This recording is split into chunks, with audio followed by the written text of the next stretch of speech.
Boa tarde, pessoal. Meu nome é Vinícius e venho por meio desse vídeo apresentar a vocês alguns fatores e principais pontos do processo de soldagem MIG-MAG.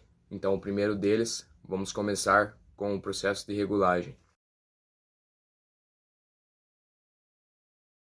Então, pessoal, basicamente os parâmetros de regulagem e a qualidade do cordão de solda, ela vem muito ali da velocidade da soldagem, da tensão e o comprimento do arco.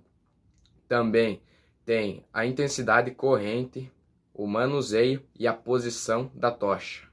Esses são alguns parâmetros de regulagem. Agora eu vou citar algumas características e definições do processo MIG-MAG, que basicamente o processo MIG-MAG ele ocorre por um arco elétrico entre um metal de base e um consumível. Bem, esse consumível ele é em forma de arame, por isso ele é denominado eletrodo não revestido. Vamos para os tipos de transferências.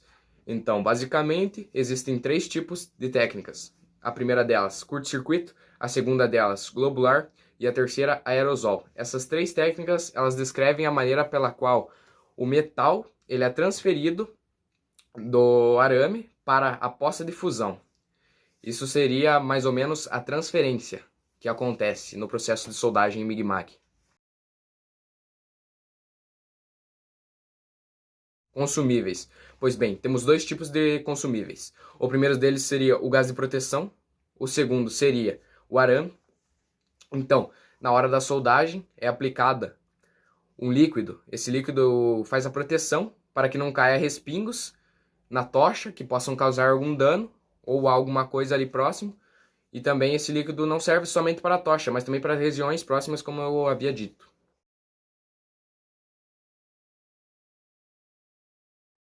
Equipamentos. Alguns equipamentos que são necessários para a soldagem MIG-MAG acontecer. A primeira delas seria a fonte de energia elétrica, a segunda o sistema de alimentação do eletrodo em forma de bobina de arame, a terceira delas seria a tocha de soldagem, a quarta o eletrodo para a cobertura do arco, a quinta o fonte de gás protetor, a sexta unidade para circulação de água para a refrigeração da tocha, isto quando for necessário. E esses são alguns dos principais equipamentos para a soldagem MIG-MAG acontecer. Procedimentos de segurança. O primeiro deles seria você não voltar a tocha para si mesmo ou para outras pessoas, pois a tocha solta pontas de arame e partículas metálicas, e isso pode ferir seus olhos. Também precisamos usar a máscara de proteção e também não devemos soldar perto de líquidos inflamáveis, pois isso pode ocorrer em alguma explosão ou algo do tipo.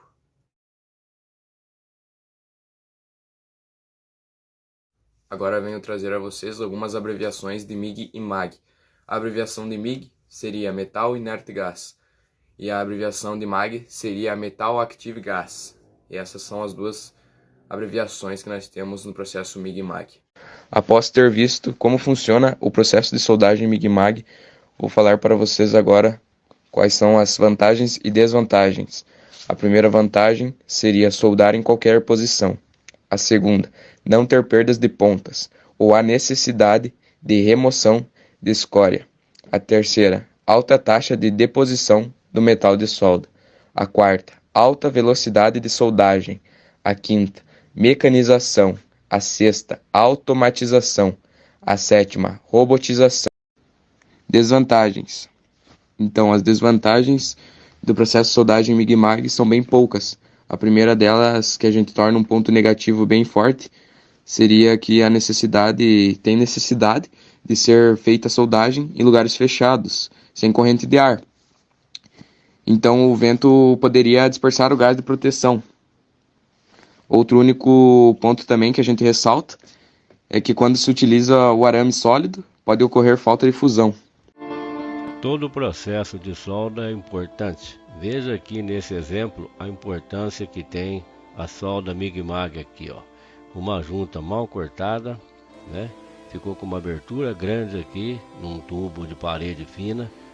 Mas olha só como que a MIG você solda bem, sem dificuldade.